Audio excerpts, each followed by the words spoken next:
आज जो हम डिस्कस करने जा रहे हैं वो है कंप्यूटर नेटवर्क्स का पार्ट 1। जो कोई भी कंप्यूटर साइंस का कॉम्पिटिटिव एग्ज़ाम होता है उसके अंदर ये वाले जो टॉपिक हैं जो आज डिस्कस कराऊंगा मैं, वो हर बार आते हैं, चाहे वो टीजीटी के लिए हो, पीजीटी के लिए हो, डीएसएसबी का एग्ज़ाम पेपर हो, केवीएस का हो, एचटेट।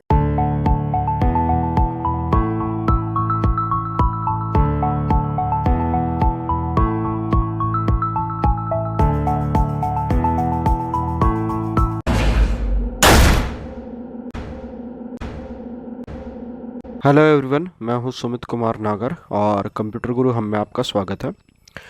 आज जो हम डिस्कस करने जा रहे हैं वो है कंप्यूटर नेटवर्क्स का पार्ट 1। जो कोई भी कंप्यूटर साइंस का कॉम्पिटिटिव एग्ज़ाम होता है उसके अंदर ये वाले जो टॉपिक हैं जो आज डिस्कस कराऊंगा मैं, वो हर बार आते हैं, चाहे वो टीजीटी के लिए हो, पीजीटी के लिए हो, डीएसएसबी का एग्ज़ाम पेपर हो, केवीएस का हो, एचटेट हो या कोई भी और टॉपिक हो। उन सब के अंदर जो है जो आज हम डिस्कस करेंगे वो वाला पार्ट ज़रूर आता है।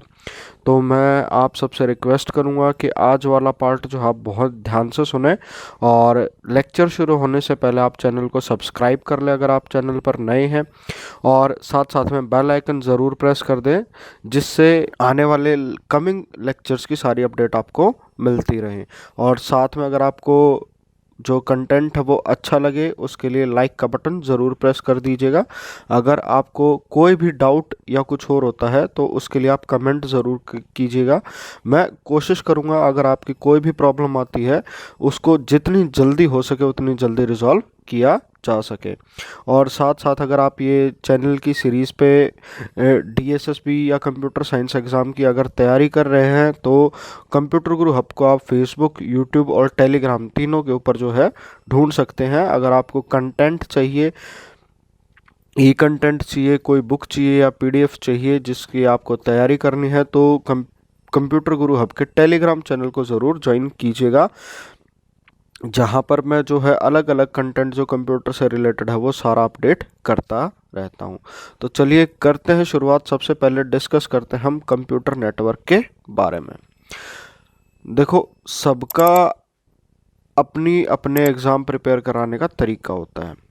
मैं आपको जो एग्ज़ाम प्रिपेयर करवा रहा हूँ वो इस तरीके से करवा रहा हूँ कि जिससे आप सबसे इजीली और सबसे फास्टेस्ट क्वेश्चन जो हो अटेम्प्ट कर पाएँ। अगर आप देखोगे दूसरे किसी जगह पर जाओगे, वो बोलते हैं कंप्यूटर नेटवर्क आएगा, वो आपको पूरा का पूरा सिलेबस दे देते हैं, पूरी की पूरी बुक दे देते हैं कि ये बुक पढ़ो आप, वो टॉपिक कहीं से भी किसी से भी आ सकता है। तो तैयारी अगर हम करते हैं तो सबसे पहले हमें क्या होता है, जो फाइनल सक्सेस होती है वो स्टेप बाय स्टेप प्रोसेस होता है। ऐसा नहीं होता अगर आप एक बार पूरी बुक लेकर पढ़ने के लिए बैठ गए और फिर उसके अकॉर्डिंगली आप तैयारी कर रहे हैं तो इस तरीके से आप तैयारी करते रह जाएंगे और एग्ज़ाम कोई और निकाल के ले जाएगा। तो हमें सबसे पहले खुद को इस तरीके से तैयार करना होता है कि हम जो है अगर कोई क्वेश्चंस है अगर हमें नहीं आता है तो एटलीस्ट हम वो क्वेश्चन अटेम्प्ट कर पाएँ जो सबसे ज़्यादा पूछे जाते हैं। और वो सबसे ज़्यादा कैसे पूछे जाते हैं, वो पूछे जाते हैं आपसे बेसिक क्वेश्चंस। अगर आप कोई भी एग्ज़ाम की प्रिपेयर करते हैं और उसके अंदर आप पूरी बुक लेके बैठ जाएंगे, मैं नेट एग्ज़ाम की बात नहीं कर रहा हूँ, नेट एग्ज़ाम में जो है आपका जो क्वेश्चन का स्टैंडर्ड है वो बदल जाता है। बट अगर आपके पास ये मौका आता है कि आपको एग्ज़ाम प्रिपेयर आपको 2 घंटे के अंदर 100 क्वेश्चन सॉल्व करने हैं, तो आपके पास ऐसा मौका नहीं आता है कि आपके लिए कोई भी बहुत ज़्यादा लेंथी पेपर बनाया जाए, क्योंकि वो पेपर को अटेम्प्ट करने के लिए भी उतना ही टाइम चाहिए होता है। तो आज के टॉपिक में हम डिस्कस करेंगे जो मोस्ट क्वेश्चन पूछे जाते हैं। अगर कंप्यूटर नेटवर्क के 5 क्वेश्चन पूछे जाते हैं तो 5 में से 3 क्वेश्चन जो है उन टॉपिक में से आएंगे जो मैं आपको कराऊंगा। और जो अभी आपको सामने दिख रहा होगा, सिर्फ ये 6 इमेज आपको चाहिए कंप्यूटर नेटवर्क की तैयारी करने के लिए, और बाकी वो सारी इन्फॉर्मेशन चाहिए जो मैं आपके साथ कन्वे कर रहा हूँ। तो देर नहीं करते हैं, सारी चीज़ें शुरू करते हैं। आई होप कि आपको समझ में आएगा। अगर नहीं समझ में आता तो आप कमेंट ज़रूर कीजिएगा। तो सबसे पहले जो बात करते हैं कि कंप्यूटर नेटवर्क नेटवर्क होता क्या है? कंप्यूटर नेटवर्क की बेसिक डेफिनेशन पूछी जाए तो वो क्या होता है? Two or more computer connected together to share information, ये होती है बेसिक डेफिनेशन।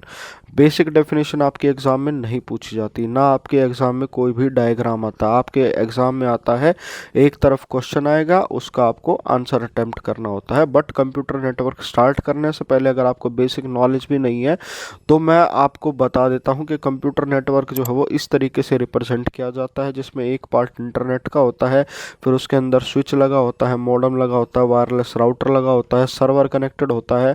और आज के टाइम पे हमारे प्रिंटर हो गए, हमारी एप्पल वॉच हो गई या कोई भी स्मार्ट वॉच होगी, वो सारी चीज़ें कनेक्टेड रहती हैं। तो ये है बेसिक। फिर उसके बाद अगर आपको जो एग्ज़ाम के प्रिपरेशन करनी है तो एग्ज़ाम के प्रिपरेशन में सबसे पहला जो बेसिक क्वेश्चन आता है जो बच्चे तक सॉल्व कर सकते हैं वो आता है कि नेटवर्क टाइप और टाइप्स ऑफ कंप्यूटर नेटवर्क क्या होता है। बचपन से पढ़ते हैं, छठी क्लास में शुरू हो जाता है, जिसमें हमें वो बोला जाता है लैन, मैन और वैन। LAN for local area network, MAN for metropolitan area network and वैन फॉर वाइड एरिया नेटवर्क। ये होती है बेसिक डेफिनेशन। अगर कोई बहुत ही बेसिक लेवल का क्वेश्चन आएगा तो उसके अंदर ये पूछा जाता है। फिर उसके अंदर जो नई एडिशनल चीज़ आती है वो होती है पैन, जैसे पर्सनल एरिया नेटवर्क। तो इन चीज़ों को अगर हम डिस्कस करते हैं तो ये आपसे यही पूछा जाता है जो पैन होगा वो कितने एरिया के अंदर होगा। तो पैन हो जाता है, अगर मान लो अपने फ़ोन के थ्रू में अगर मैं कोई हॉटस्पॉट कनेक्शन बना लेता हूँ और 2-3 डिवाइस उससे कनेक्ट कर लेता हूँ, वो पैन हो जाता है।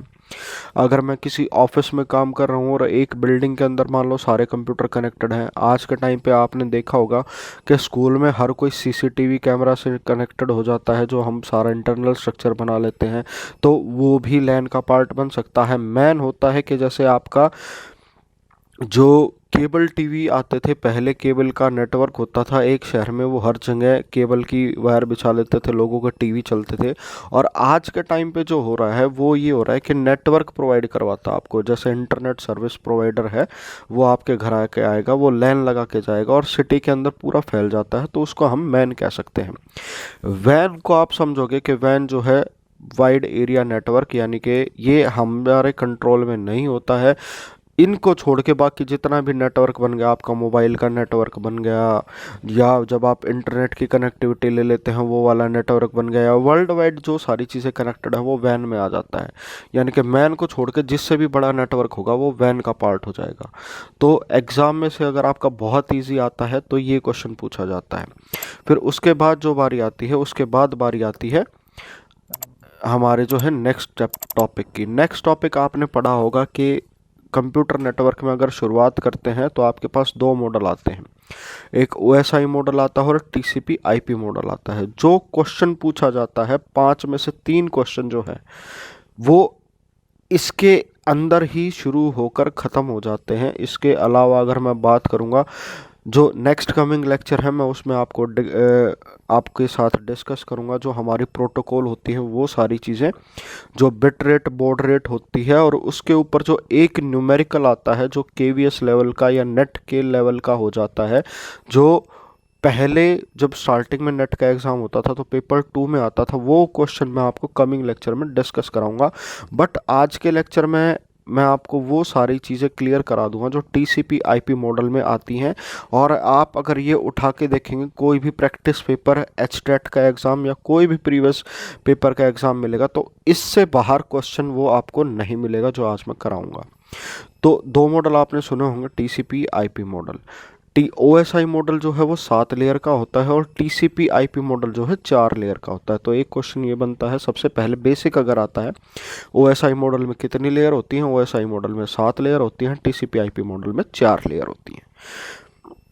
अब डिस्कस करते हैं इनके बारे में। इसकी थोड़ा सा डिटेल में अगर बता देता हूँ, क्योंकि बहुत सारे होते हैं जिनका यही वाली चीज़ क्लियर नहीं होती, जो ये समझ नहीं पाते। अगर मैं मॉडल की बात करता हूँ तो उसका मतलब क्या होता है।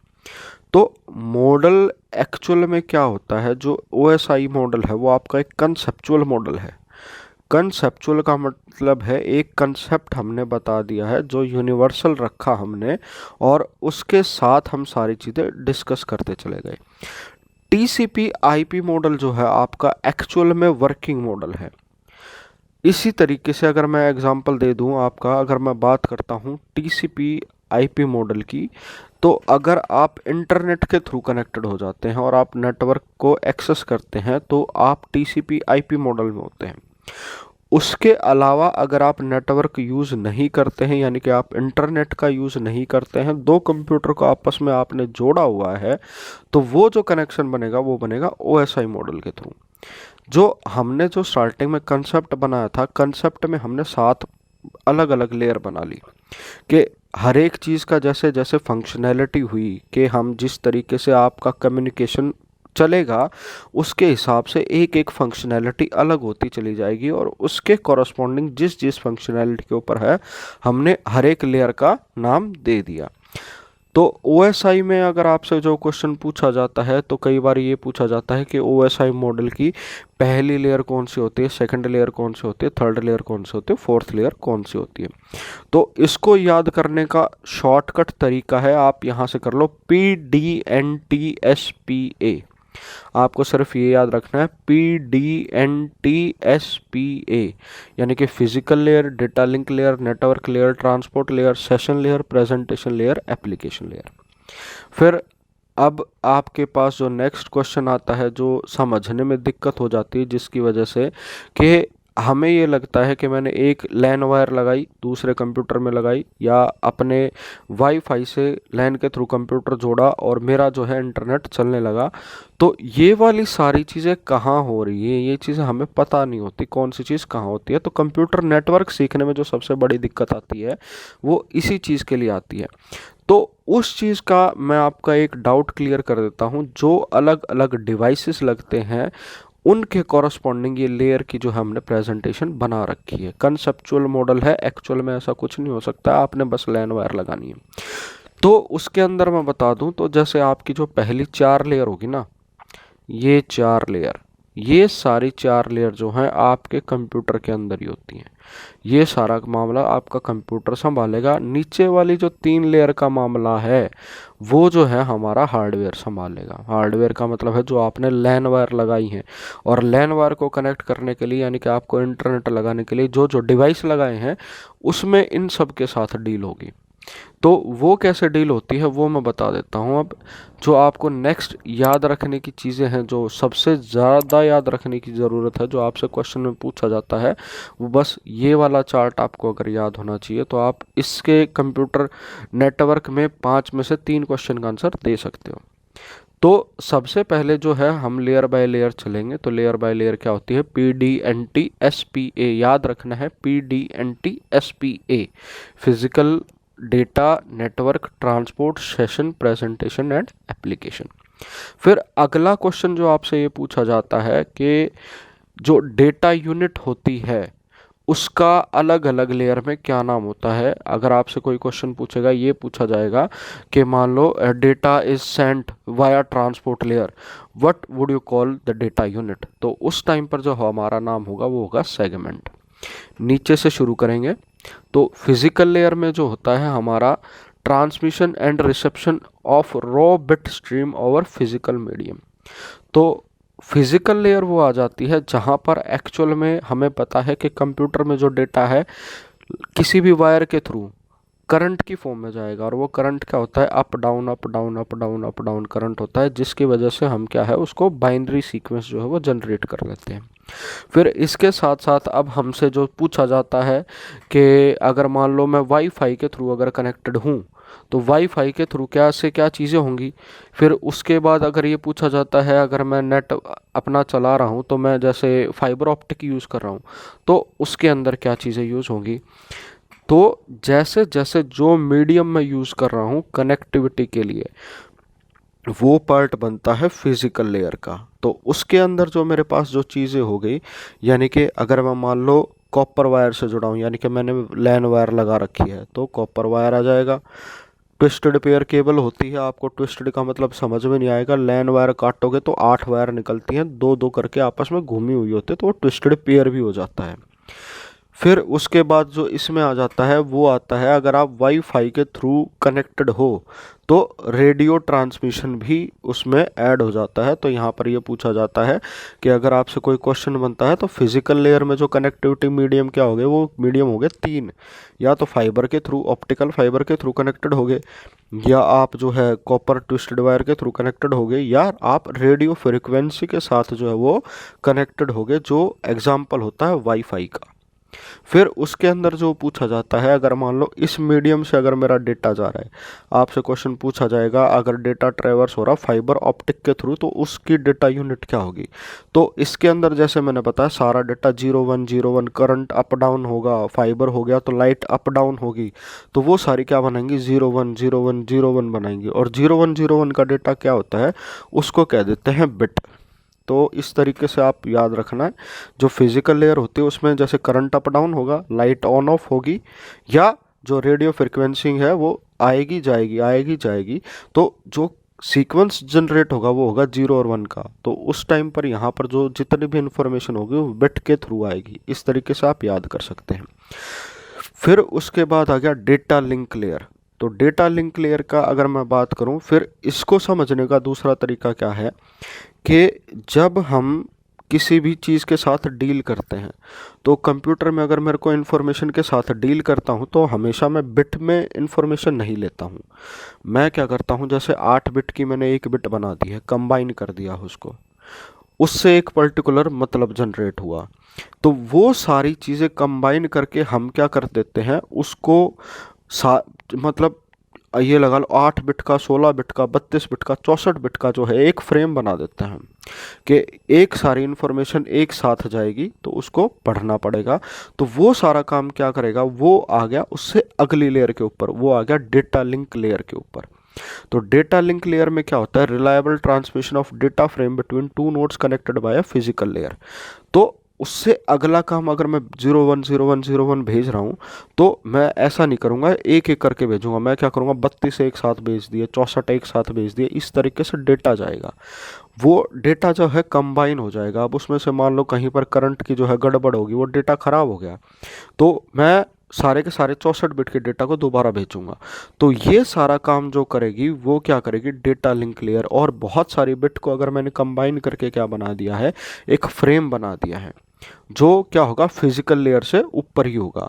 अगर बात करोगे ना आप इस चीज़ की, अगर ये पूछोगे डेटा लिंक लेयर कहाँ होती है, तो डेटा लिंक लेयर में भी आपका ट्रांसमिशन जो है फिजिकल लेयर के ही थ्रू होगा, बट उसको कंट्रोल करने के लिए एक डिवाइस लग जाता है जो ये सारी चीज़ें मैनेज करेगा। उसको हम क्या बोल देते हैं, उसको हम बोल देते हैं स्विच। तो यहाँ पर जो है जो डिवाइस डेटा लिंक लेयर पे लगता है वो होता है स्विच। और स्विच का काम क्या होगा, जैसे मैंने एक जगह पे लैन वायर लगा दी और 8 कंप्यूटर अपने साथ जोड़ दिए हैं, तो वो डिवाइस जो साथ में लगेगा मैं आपको दिखा देता हूँ कि स्विच कंप्यूटर नेटवर्क के अंदर, तो ये वाला जो डिवाइस आएगा, ये वाला डिवाइस इस तरीके का डिवाइस होता है, ये डिवाइस होता है। तो ये वाला जो क्या करेगा, ये वाला कंबाइन करेगा, जो आपका सिग्नल आएगा उसको डिस्ट्रीब्यूट करेगा हर एक प्लेस पर। तो और यहाँ पर जैसे ये दिखा रखा है, तो ये वाला जो स्विच है, ये वाला सारा डील करेगा आपका डेटा लिंक लेयर के ऊपर। तो इस तरीके से आप याद रखना है, जो डेटा लेयर 1 पे काम करेगा वो आपका काम करेगा, आपका रिपीटर आपका काम करेगा, हब काम करेगा। स्विच और हब दिखने में एक जैसे होते हैं, डिफरेंस में मत भूल जाना कि कई बार अगर कहीं भूल जाओ कि ये चीज़ें ऐसे नहीं होंगी ऐसे होंगी, तो इस तरीके से भी जो है हमारा जो है कंसेप्ट बनता है। तो डेटा लिंक लेयर जो होगी स्विच के ऊपर काम करेगी।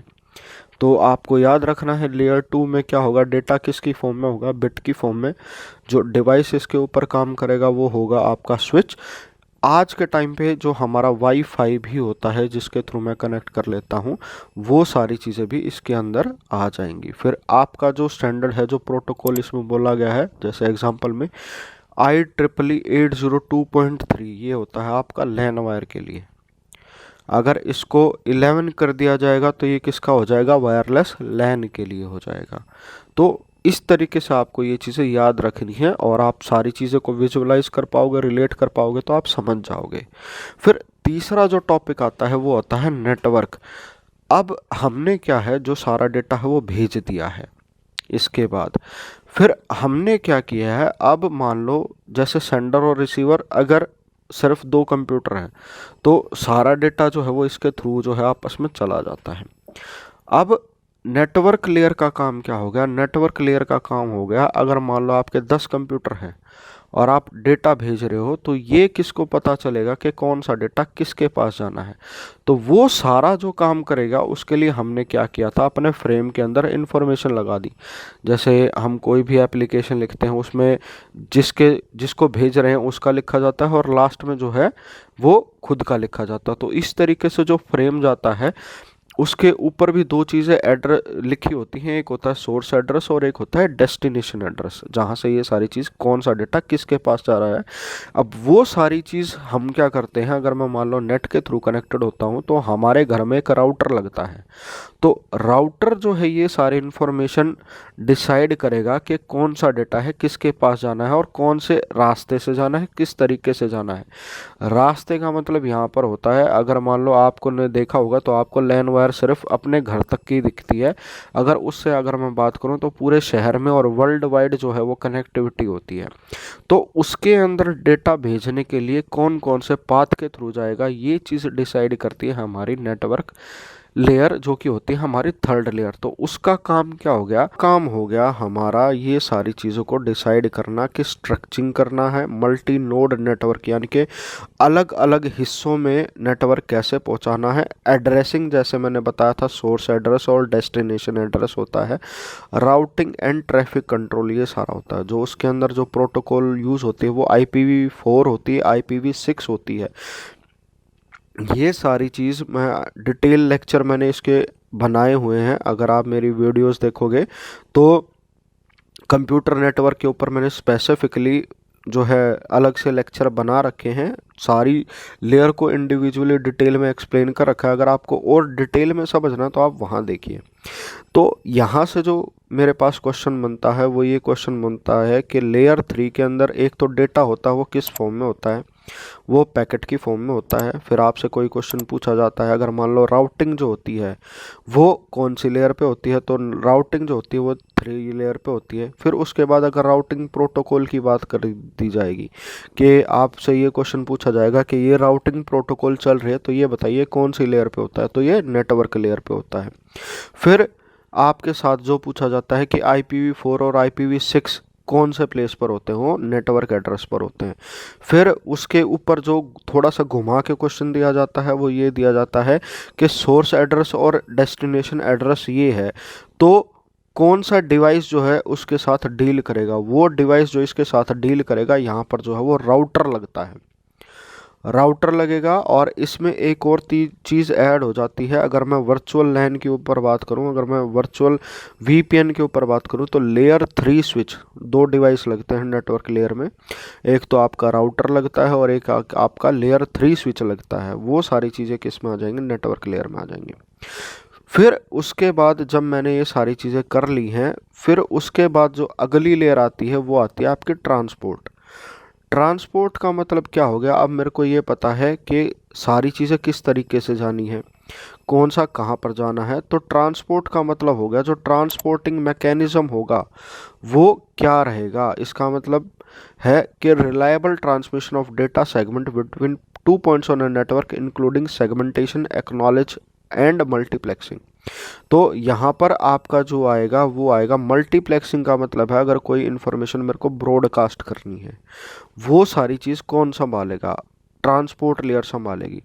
TCP और UDP आपका ट्रांसमिशन कंट्रोल प्रोटोकॉल और यूज़र डेटाग्राम प्रोटोकॉल दो होती हैं। TCP होती है आपकी रिलायबल प्रोटोकॉल, UDP आपकी होती है अनरिलायबल प्रोटोकॉल। जहाँ पर फास्ट मेथड मेरे को चाहिए होता है, फास्ट नेटवर्किंग चाहिए होती है, वहाँ पर मैं UDP यूज़ करता हूँ। और जहाँ पर जो है कनेक्शन ओरिएंटेड है, यानी कि जहाँ पर जो डेटा का करेक्टनेस जो है वो बहुत ज़्यादा ज़रूरी है, वहाँ पर मैं TCP यूज़ करता हूँ। तो इस वाली चीज़ से, इस वाले पार्ट में जो आपका क्वेश्चन बनता है वो ये क्वेश्चन बनता है कि ट्रांसपोर्ट लेयर पर सबसे पहले डेटा किस फॉर्म में होता है, तो वो सेगमेंट की फॉर्म में होता है। रिलायबल ट्रांसमिशन के लिए कौन सी लेयर जिम्मेवार होती है, वो होती है ट्रांसपोर्ट लेयर। सेगमेंटेशन ब्रॉडकास्टिंग जो होती है वो किस लेयर पर होती है, वो ट्रांसपोर्ट लेयर पर होती है। टीसीपी और यूडीपी आपकी प्रोटोकॉल जो है कौन सी लेयर पे काम करती है, वो ट्रांसपोर्ट लेयर के ऊपर काम करती हैं। तो ये वाला हिस्सा था मेन जो आपका कवर अप हो जाता है, जो ज़्यादातर पूछा जाता है। इसमें अगर डिवाइस पूछा जाएगा तो उनमें से मान लो आपको 3 लेयर ये दे दी और एक लेयर और इनमें से कोई भी एक दे दी, तो इस तरीके का क्वेश्चन आ जाता। तो डिवाइस जो होगा वो हमेशा यहाँ होगा, तो आप उस स्टेज पर बिना सोचे समझे जो है वो डायरेक्ट जो है आंसर लगा सकते हो, आपको ज़्यादा ज़रूरत नहीं है। फिर उसके बाद जो कंप्यूटर के अंदर जो लेयर होता है, इसके अंदर जो है डेटा यूनिट सब में डेटा ही होती है, इसके अलावा और कुछ नहीं होता। सेशन का मतलब होता है आपको कोई भी 2 इंटरवल कौन प्रोवाइड करवाएगा, यानी कि अगर मान लो मैं अलग अलग काम कर रहा हूँ, एक मैं मान लो वीडियो भी अलग देख रहा हूँ, मेल भी अलग चल रही है, तो वो सारी चीज़ें अगर मेरे पास आएंगी तो अलग अलग जो डेटा है वो एक ही वायर से आ रहा है, एक ही मेथड से आ रहा है, तो उसके बीच में जो ट्रांसमिशन करेगा, जो अलग अलग चीज़ों को प्रोवाइड करवाएगा कि वीडियो के लिए ये डेटा है, ईमेल के लिए ये डेटा है, अगर गेम खेल रहा हूँ तो उसके लिए ये डेटा है, तो वो सारा काम करती है सेशन लेयर। अब सेशन क्या करेगी, मैनेज कम्युनिकेशन सेशन। इसका मतलब है अलग अलग टाइम पर जो चीज़ें चल रही हैं इंटरनेट पर, सिर्फ ऐसा नहीं होगा कि आपकी एक ही चीज़ चल रही हो, मल्टीपल चीज़ें चलती हैं, तो वो सारी चीज़ें कौन मैनेज करेगा, वो सारी चीज़ें मैनेज करेगा आपका सेशन लेयर। फिर उसके बाद क्या होता है, continuous exchange of information in the form of multiple back and forth transmission between two nodes। तो ये लाइन देखो पढ़ने में थोड़ी सी मुश्किल लगेगी, पर इसका काम बस इतना हो गया कि अगर आपके पास अगर ये क्वेश्चन पूछता है सेशन के लिए कौन सा होगा कि अलग अलग चीज़ें मेरे को देखनी है, तो कौन सी लेयर जिम्मेवार होगी, तो उसके लिए सेशन होगी। इसके अंदर जो एग्जांपल आ जाता है वो आरपीसी आता है आपका और पीएपी। फिर उसके बाद जो अगली लेयर आती है वो आती है आपकी प्रेजेंटेशन लेयर। प्रेजेंटेशन का मतलब आपको डेटा जो है किस फॉर्मेट में दिखेगा। फॉर्मेट की अगर बात करूं तो जहां पर डेटा फॉर्मेटिंग की बात आ जाती है वहां पर आपके जो कोड्स होते हैं, यूटीएफ हो गया, अस्काई हो गया, जेपेग तो एज एन एग्जांपल दे रखा है, ऑडियो, वीडियो, MP3, और उसके अंदर अगर मैं बात करूँ रास्ट्रल डेटा है, वेक्टर डेटा है, वो सारी चीज़ें हैं, आपका इनक्रिप्शन हो रहा है, डिक्रिप्शन हो रहा है। तो इसका मतलब यहाँ पर है जो भी नेट के ऊपर कंटेंट मेरे को आया वो किस फॉर्मेट में दिखना चाहिए, ये सारा काम करेगी प्रेजेंटेशन लेयर। फॉर्मेट में क्या हो सकता है, उसका इनक्रिप्शन भी हो सकता है, डिक्रिप्शन भी हो सकता है, कंप्रेशन भी हो सकता है, डीकंप्रेशन भी हो सकता है। और इसका काम क्या होगा, जो भी मेरे पास डेटा आ गया उसको इस फॉर्मेट में दिखा देना कि वो यूज़र समझ पाए। तो उसके अंदर जितने भी एनकोडिंग स्कीम होते हैं आपकी EBC, DIC, JPEG जो आपका कन्वर्जन होगा पिक्चर के लिए, अस्काई हो गया, अस्काई को हम जानते हैं, UTF हो गया, UTF-8, UTF-16, UTF-32, अगर ये सारी बात की जाती है तो ये आ जाता प्रेजेंटेशन लेयर पे। फिर एप्लीकेशन लेयर के अंदर वो सारी चीज़ आ गई जिसके थ्रू मैं इंटरनेट एक्सेस कर सकता हूँ। अब मान लो उसके अंदर आपका क्रोम ब्राउज़र हो गया, क्रोम ब्राउज़र से अगर मान लो मेरे को नेट चलाना है तो नेट चलाने के लिए जो प्रोटोकॉल लगती है उसको हम कहते हैं HTTP, hyper text transfer protocol. अगर आपको फाइल भेजनी है तो आपकी लगती है FTP, file transfer protocol. Mail भेजनी है तो SMTP, simple mail transfer protocol. तो यानी कि जो भी चीज़ अगर मेरे को अलग अलग एक्सेस करनी है वो किसके थ्रू होती है, वो होती है जिसके थ्रू मैं इंटरनेट को एक्सेस कर रहा हूँ, जिस ऐप के थ्रू मैं इंटरनेट एक्सेस कर रहा हूँ उसके अंदर। जैसे आपको यहाँ लिखा हो ना हाई लेवल APIs, तो दिखने में ये है पर यहाँ पर इसका जो सिंपल सा मतलब आप वो समझें कि जिसके थ्रू मेरे को इंटरनेट एक्सेस करना है। और उसके अंदर मैं क्या कर सकता हूँ, कोई मान लो इंटरनेट वेब पेज खोल लिया है मैंने, कोई फाइल भेज दी है, किसी के पास मेल भेज दी है, तो ये सारा काम जो आएगा वो आपकी एप्लीकेशन लेयर में होगा।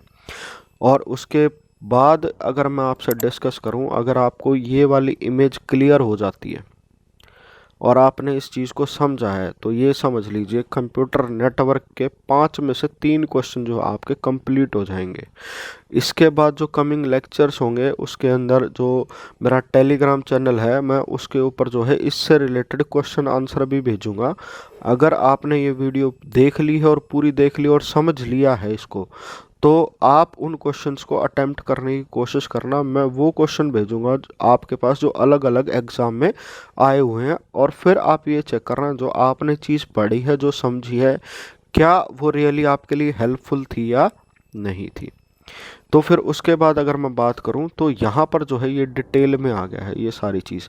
आपने बस क्या करना है, जो भी यहाँ पर जो ये इमेज दे रखी है, अगर आप नेट पर ढूंढोगे तो भी मिल जाएगा, और वीडियो के जो डिस्क्रिप्शन में मैं इसका लिंक आपको डाल दूंगा, जहाँ पर आपको क्या करना है, सिर्फ ये वाली चीज़ मैं होप करता हूँ कि आपने मेरे पिछली वाली वीडियो जो है वो स्किप नहीं की और ध्यान से सुना है।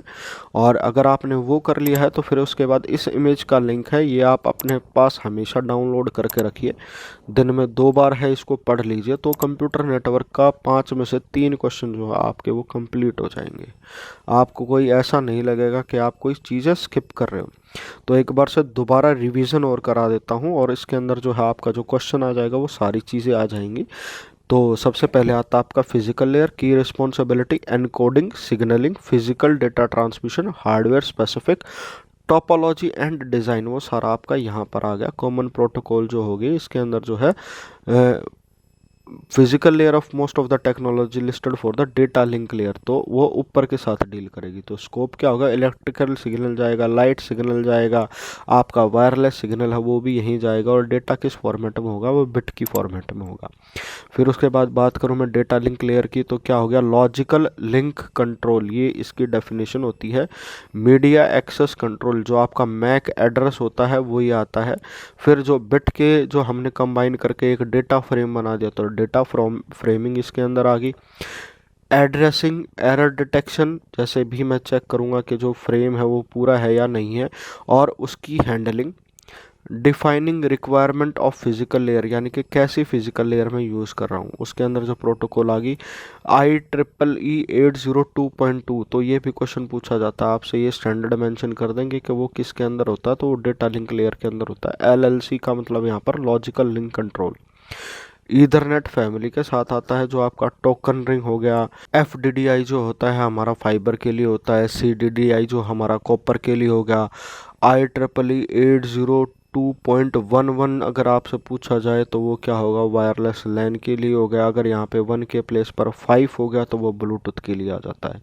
ये चीज़ें आपको ध्यान रखनी है। इसमें आपका वाईफाई आ गया, home PNA personal area network हो गया, यहाँ पर RF यानी कि रेडियो फ्रिक्वेंसी भी आ गया। आपका जो है ATM जो हो गया वो एक मेथड होता था पहले डेटा ट्रांसमिशन का, और ये सारे जो हैं प्रोटोकॉल हैं। तो इसका क्या होगा, low level data message between local devices, और इसमें जो डेटा हो गया वो किसकी फॉर्म में होगा, वो आपका फ्रेम्स की फॉर्म में होगा।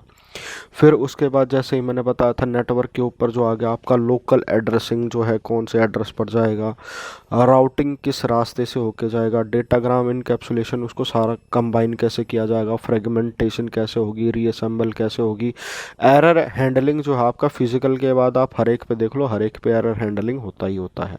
डायग्नोस्टिक, कॉमन प्रोटोकॉल जो क्वेश्चन हर बार पूछा जाता है कि ये वाली प्रोटोकॉल दे देंगे, ये वाली कौन से के ऊपर चलेगी, तो IP आ गई, IPv6 होगी, IPNTA, IPsec मोबाइल के लिए, IP, ICMP, PCX, DLSC, PLP, routing protocol, ये सारी चीज़ें होंगी। ये सारी चीज़ें मैं आपको प्रोटोकॉल के ऊपर जो स्पेशल डिस्कशन मैं इससे अगले लेक्चर में करूँगा। तो और स्कोप मैसेज हो गया, लोकल और रिमोट डिवाइसेस में जो डेटा इसके अंदर होता है उसको पैकेट की फॉर्म में कह देते हैं या डेटाग्राम की फॉर्म में कह देते हैं। ट्रांसपोर्ट के अंदर मल्टीप्लेक्सिंग, डी मल्टीप्लेक्सिंग का मतलब आपका जो है सिंगल कास्ट होना है, मल्टी कास्ट होना है। सेगमेंटेशन, रीअसेंबली आप देखोगे नेटवर्क भी करेगा, ट्रांसपोर्ट भी करेगा। रीट्रांसमिशन कैसे करना है, फ्लो कंट्रोल कैसे करना। फिर उसके अंदर आपकी जो प्रोटोकॉल आ गई वो TCP UDP। एक क्वेश्चन तो हमेशा याद रखना है कि TCP UDP का पूछा जाता है, तो उसका आंसर जो है ट्रांसपोर्ट प्रोटोकॉल होगा। उसके अलावा तो कम्युनिकेशन बिटवीन सॉफ्टवेयर प्रोसेस, जो इसके अंदर जो डेटा होता है वो डेटाग्राम या पैकेट की फॉर्म में होता है। फिर आपका जो मैंने बताया था वो सेशन के अंदर आ गया। यहाँ पर देखिए जो सेगमेंट है इसके अंदर होता है, तो आपको सेगमेंट ज़रूर याद रखना है। डेटाग्राम और वो तो सिर्फ स्पेसिफिक है। तो फिर उसके बाद जो अगली चीज़ आती है वो आती है आपकी सेशन में क्या होगा, एस्टेब्लिश मैनेजमेंट, यानी कि किस चीज़ को कितना टाइम देना है, वो सारी चीज़ें यहाँ पर आ जाएंगी। और फिर इसके अंदर जो प्रोटोकॉल यूज़ होगी वो नेट बायस हो जाएगी और ये सॉकेट हो जाएगा, फिर नेम्ड पाइप आरपीसी हो जाएगी, ये सारी चीज़ें इसके अंदर आ जाती। फिर उसके बाद जो है रिमोट डिवाइस आ जाएगा। डेटा क्या होगा, इसका काम होगा सेशन को हैंडल करने का। फिर प्रेजेंटेशन में आपको डेटा कैसे दिखेगा, इनक्रिप्शन डिक्रिप्शन का है, यही क्वेश्चन पूछा जाता है आपसे कि इनक्रिप्शन और डिक्रिप्शन जो है वो किस लेयर पर होता है, तो वो आपका प्रेजेंटेशन लेयर पर होता है। ये वाली चीज़ें भी आपको याद रखनी है। फिर उसके बाद जो इसके अंदर एसएसएल जो सिक्योर सॉकेट लेयर होती है वो आपकी यहाँ पर चलेगी। फिर आपका एप्लीकेशन में डेटा प्रेजेंटेशन किस तरीके से होगा वो सारा प्रेजेंटेशन के ऊपर लगेगा। एनकोडिंग स्कीम जितनी बाकी वो सारी प्रेजेंटेशन के ऊपर लेयर पे यूज़ होंगी। थर्ड आता है जो आपका एप्लीकेशन लेयर आ जाता है, वो आता है उसके अंदर जितनी भी चीज़ें हैं जिसके थ्रू मैं डायरेक्ट एक्सेस करता हूँ नेटवर्क को, वो सारी चीज़ें इसके अंदर आ जाएंगी। तो POP3 आपकी जो ईमेल प्रोटोकॉल है, IMAP जो है आपकी ईमेल प्रोटोकॉल है, टेलनेट होगी रिमोट एक्सेसिंग के लिए होगा, NNTP भी रिमोट एक्सेसिंग के लिए होगा, वो सारी चीज़ें आ जाएंगी। डोमेन नेम सिस्टम जिसके थ्रू नेट एक्सेस करते हो वो भी इसके अंदर आ जाएगा। और फिर आपका जैसे boot DHCP dynamic host control protocol, वो सारी इसके अंदर आ जाएंगी। फिर उसके बाद जो बात आ जाती है आपकी FTP TFTP, वो सारी चीज़ें जो हैं ट्रांसपोर्ट एप्लीकेशन लेयर के अंदर आ जाएंगी। तो अगर आपने ये वाली जो चीज़ है वो याद कर ली है तो इसका मतलब है आपके जो है क्वेश्चन जो है वो आराम से आप क्लियर कर लोगे। नेट की बात मैं नहीं कर रहा हूँ, नेट में भी जो है इससे रिलेटेड क्वेश्चन आ जाता है, पर उससे ज़्यादा घबराने वाली कोई बात नहीं है। फिर उसके बाद जो दूसरा क्वेश्चन पूछा जाता है वो आता है आपका TCP/IP मॉडल। TCP/IP मॉडल जो है आपका 4 लेयर का मॉडल होता है। दो वाली चीज़ों को नेटवर्क एक्सेस कह दिया, इसके अंदर फिजिकल लेयर और डेटा लिंक लेयर जो है वो कंबाइन होगी। फिर इंटरनेट हो गया, ट्रांसपोर्ट हो गया, फिर एप्लीकेशन होगी। ये जो है एक्चुअल में जिस तरीके से नेट चलता है वो ये वाला मेथड है। OSI के लिए है वो सिर्फ एक्सप्लेन करने के लिए है, कंसेप्ट के लिए, आपको समझाने के लिए है कि किस तरीके से क्या होगा। और जो एक्चुअल में है वो यही पूछा जाता है। TCP/IP मॉडल के ऊपर इतना नहीं आता क्योंकि OSI में जो है वो थ्योरी ज़्यादा है, इसलिए वो आपसे ये पूछा जाता है। बट आपको ये चीज़ याद रखनी है कि जो 4 लेयर का मॉडल है, जो इसके अंदर जो लेयर पूछा जाता है, कई बार आपसे ये पूछा जाता है कौन सी 3 लेयर होगी OSI मॉडल की जो TCP/IP मॉडल में नहीं होती हैं, तो वो आपकी प्रेजेंटेशन सेशन ये वाली चीज़ें कंबाइन होकर एक एप्लीकेशन लेयर बन जाती हैं। फिर कई बार ये पूछा जाता है कौन सी लेयर जो होगी आपकी TCP/IP मॉडल में नहीं होती, वो डेटा लिंक लेयर नहीं होती है और सेशन और प्रेजेंटेशन लेयर नहीं होती है, तो ये वाला क्वेश्चन बन जाता है आपके ऊपर। और फिर इस तरीके से जो है आप एक चीट शीट बना सकते हैं कि सबसे पहले जो है हमने याद रख लिया कि डिवाइस कौन से लगेंगे। जो हब लगेगा, रिपीटर लगेगा फिजिकल लेयर में, डेटा लिंक लेयर में स्विच लगेगा, ब्रिज लगेगा, इसमें लगेगा राउटर लगेगा, आपका लेयर 3 स्विच लगेगा, ट्रांसपोर्ट लेयर पे कोई डिवाइस नहीं होता, सेशन प्रेजेंटेशन एप्लीकेशन ये सारी किसके अंदर होती हैं, जो गेटवे लगता है उसके अंदर होती हैं। गेटवे कहने का मतलब होता है, बट ये सारी चीज़ें यहाँ हो जाएंगी। और जो ट्रांसपोर्ट होता है वो गेटवे आता है उसके अंदर। अगर आपसे कई बार पूछा जाए ये वाली चीज़ ना पूछ के ये अगर क्वेश्चन पूछ लिया कि ट्रांसपोर्ट लेयर पे कौन सा डिवाइस लगता है, तो वो गेटवे लगता है। फिर TCP/IP मॉडल में कौन कौन सी लेयर होती हैं वो यहाँ जाती हैं। जो पुराना था जो नया आता है उसमें दोबारा से सेपरेशन कर दिया गया है। फिर उसके बाद जो प्रोटोकॉल यूज़ होती है वो टोकन रिंग होती है, ईथरनेट होती है, बहुत पुरानी प्रोटोकॉल है टोकन रिंग, अब तो यूज़ नहीं होती और ना पूछा जाता है। फिर आपका IP हो गया, ARP हो गया, ICMP IGP, ये सारी चीज़ मैं बता चुका हूँ। TCP UDP आपने जो है वो ध्यान रखना है कि कहाँ पर क्या होता है। फिर अगली चीज़ जो आपको याद रखनी है वो ये है कि DNS RIP POP SMTP HTTP ये सारी चीज़ें पूछी जाएंगी डिटेल में। जो है मैं आपको दूसरी वाली इमेज जो है वो अपने टेलीग्राम चैनल पर भी तो सारी इमेज डाल दूंगा मैं, और ये वाली जो इससे पिछले वाली इमेज थी इसका जो है मैं आपको लिंक दे दूंगा। फिर उसके बाद जो आपसे जो मोस्ट इम्पॉर्टेंट क्वेश्चन जो पूछ लिया जाता है वो पूछा जाता है PDU कौन से होते हैं। उसके अंदर बिट आ जाता है, फ्रेम आ जाता है, पैकेट, सेगमेंट, और लास्ट वाली में सबको डेटा कहते हैं। तो ये सारी चीज़ें थी OSI मॉडल की। अगर आपका कंप्यूटर साइंस का कंप्यूटर नेटवर्क पूछा जाता है किसी कम्पिटिटिव एग्ज़ाम में, और वो इस तरीके का होता है कि आपको 2 घंटे के अंदर 100 क्वेश्चन करने हैं या 120 मिनट के अंदर 120 क्वेश्चन करने हैं, तो उसमें जो क्वेश्चन पूछा जाता है वो इसी तरीके से पूछा जाता है कि वन लाइनर होता है कि ज़्यादातर टाइम आपका ना लगे। फिर कई बार क्या होता है 1-2 में जो है आपका बैंडविड्थ से रिलेटेड क्वेश्चन पूछ लिया जाता है। फिर कुछ एक में आपका जो आता है वो टीसीपी और IPv4 और IPv6 की अगर मैं बात करता हूँ तो उसके अंदर अगर फ्लैग का क्वेश्चन आ गया तो वो बहुत ज़्यादा डिटेल में होता है। तो डिपेंड करता है कि किस लेवल का है, किस तरह की स्क्रूटनी करना चाह रहे हैं। पर ये वाला जो है कंप्यूटर नेटवर्क का जो बेसिक है, जिसके अंदर अगर मैं बात करूं OSI मॉडल के लिए सिलेक्टेड टॉपिक होते हैं जो हर बार किसी भी कंप्यूटर एग्ज़ाम में आते हैं। कोई ऐसा नहीं होता कि कोई भी क्वेश्चन कहीं से भी उठा के कहीं से भी डाल देगा, क्योंकि जो अगला पेपर बनाने वाला होता है वो उसको भी इतना रिसर्च करने का टाइम नहीं मिलता। सब ये चलते सोचते हैं कि काम जल्दी जल्दी निपटा दिया जाए। तो हम अगर एग्ज़ाम के प्रिपेयर करते हैं तो हमें उसी तरीके से प्रिपेयर करना चाहिए। इस तरीके से नहीं प्रिपेयर करना चाहिए कि आप अभी कॉलेज में हैं और आपको सारा जो है वो एग्ज़ाम जो है लिख के आएगा और आपका 100 नंबर का पेपर आएगा। तो जो तैयारी करते हैं तो तैयारी करने का भी तरीका क्या होता है, एक स्मार्ट वे होता है। इसीलिए जो होता है कई लोगों के आपने देखा होगा कि कई बार पेपर निकल जाते हैं और जो पूरी रात दिन रात पढ़ते रहते हैं उनके भी एग्ज़ाम क्लियर नहीं होते। तो ये डिपेंड करता है कि आप कौन सी अप्रोच को लेकर चलते हैं। तो मैं कोशिश जो ये कर रहा हूँ, मैं ये कर रहा हूँ कि धीरे धीरे हम चीज़ों को बढ़ाएं और उनके साथ प्रोग्रेस करते रहें, जिससे आपको जो है आपका कॉन्फिडेंस लेवल भी बढ़े और ऐसा ना लगे कि आप तैयारी करने में बहुत पीछे हैं। तो आई होप जितनी चीज़ें मैंने आपको बताई हैं आपके समझ में आई होंगी। और अगर आपको कहीं पर कोई चीज़ समझ में नहीं आई है, किसी भी तरह का अगर डाउट है तो कमेंट कीजिएगा। अगर आपको वीडियो अच्छी लगी है तो सब्सक्राइब ज़रूर तो लाइक ज़रूर कीजिएगा और साथ में सब्सक्राइब अगर आपने नहीं कर रखा तो सब्सक्राइब ज़रूर कीजिएगा। अगर वीडियो अच्छी लगती है तो आप कमेंट भी कर सकते हैं, जिससे मेरे को भी पता चले कि जो भी मेरी वीडियो देख रहे हैं एक्चुअल में मेरी वीडियो उनके लिए काम में आ रही है या नहीं आ रही है। तो आज की वीडियो में इतना ही। नेक्स्ट टॉपिक हम कल कवर अप करेंगे। और अगर आपने पूरी वीडियो देखी है तो आपका बहुत बहुत बड़े दिल से थैंक यू। और फिर मेरी तरफ से आज की वीडियो में इतना ही। Thank you all, thank you for watching.